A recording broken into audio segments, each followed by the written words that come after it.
A young sailor named Ishmael gets the opportunity of a lifetime to go sailing when this one man named Captain Ahab decides to hunt a whale. How do things go? Let's find out.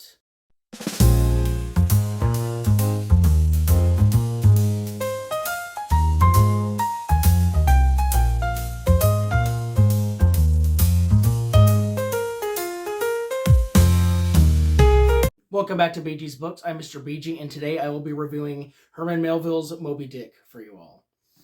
So, Moby Dick was written and published in 1851 to critical and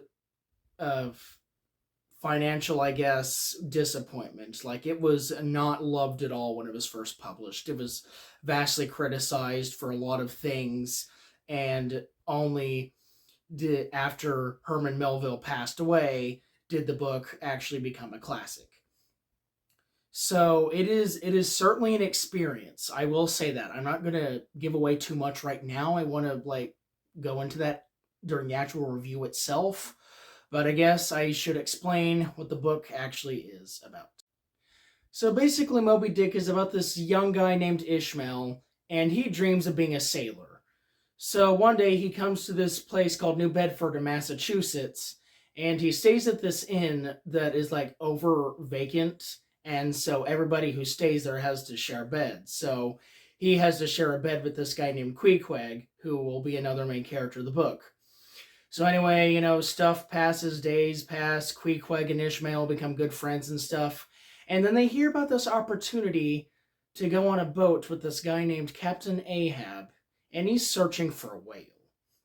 So they agree to sign up, and then, after about 100 pages, we're finally off into the water.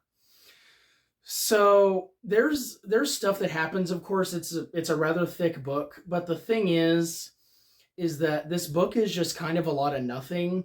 There's really 400 pages of just whale facts or just people doing random stuff. So I'm just going to skip all over that. Basically, Ishmael is just doing whale biology or just saying what people are doing at random on certain days or whatever. But there's a story.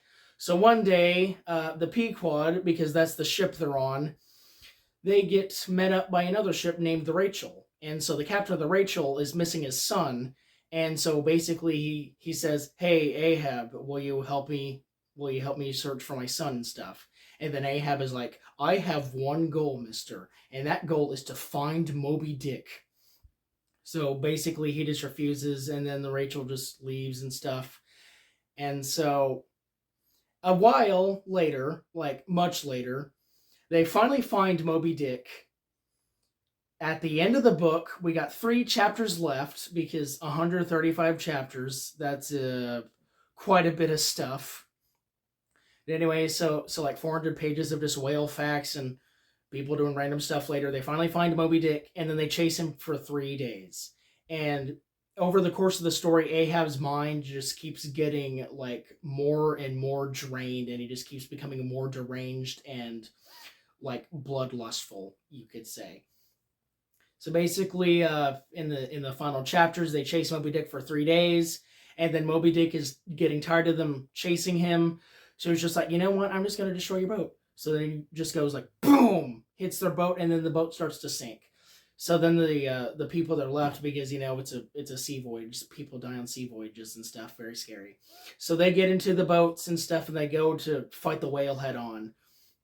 And so Moby Dick is just destroying them and doing all these kinds of things. But Ahab, because I guess I should explain this, but Ahab lost his leg from Moby Dick a while back, so that's why he's really intent on getting this whale. I'm sorry I didn't explain that before, but there it is now. Anyway, so he really wants to get revenge on this whale for taking his leg. So basically what he does is he faces off with Moby Dick and then grabs a harpoon, jams it into Moby Dick's face.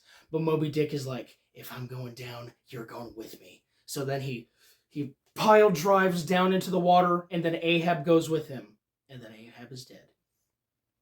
So in the epilogue, it's revealed that all the other men on the ship have died, but Ishmael has been the only survivor.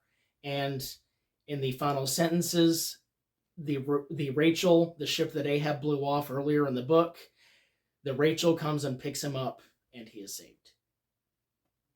So as I said before, Moby Dick was certainly an experience. Like, as I said, it usually takes me around 3 to 4 days to read a whole book, maybe 5 if I'm really behind.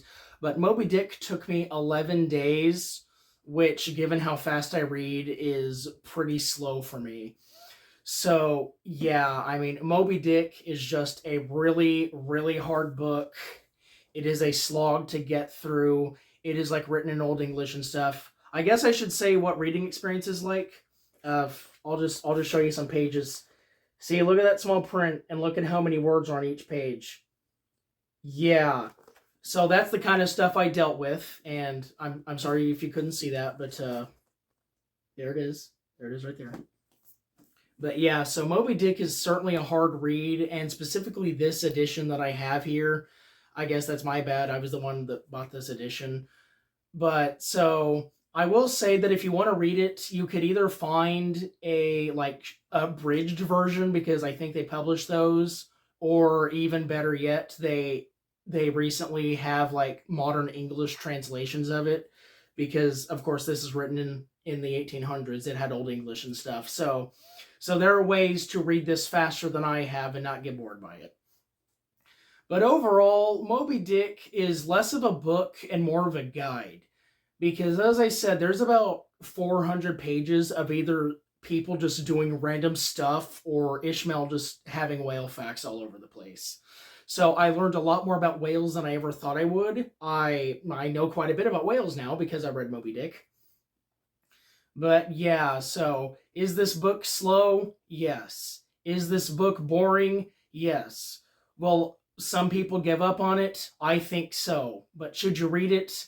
It depends. If you want to read Moby Dick, go ahead and read Moby Dick. But, so I did not enjoy it as much as I wanted to on an initial read. But if you know me by now, I tend to reread books that I wasn't a huge fan of before, and then I end up liking them the second or third time around. So Moby Dick will definitely be one of those books. And I don't know when I'll get around to rereading it, but it will be sometime in the future. And I guess I will make a brief little update video saying, hey, I read it again, and then these are my thoughts.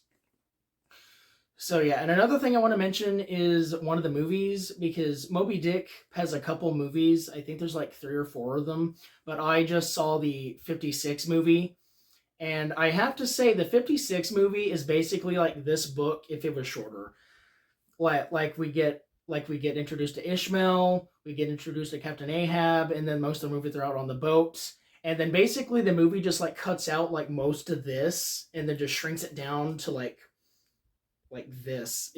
It's incredible, honestly. The movie is also a little bit slow at times because it's Moby Dick, but the movie is certainly more watchable, I guess, than the book is readable. But so if you want to watch a movie, go watch Moby Dick. If you want to read a long book that'll make you think about stuff, go read Moby Dick. But yeah, so I've engaged in it. Well, I haven't engaged, but I've seen some conversations online about how people feel about Moby Dick. I went to Reddit, which is not the best place to go for book discussion. But a lot of people hate it. And then other people were insulting those people for hating it, as the internet does. And then some people have said that Moby Dick was intentionally written to be long and weird and confusing, to be a mental endurance test. I kind of believe that a little bit, because this book is certainly a challenge to get through. If you can read this book and get through it, it is certainly a rewarding experience because you just mastered whatever this is. So yeah. Anyway, yeah, I hope you guys enjoyed this video. That is my review for Moby Dick. But I have a whale to go catch. I'll see you guys later. Ooh. Uh-oh.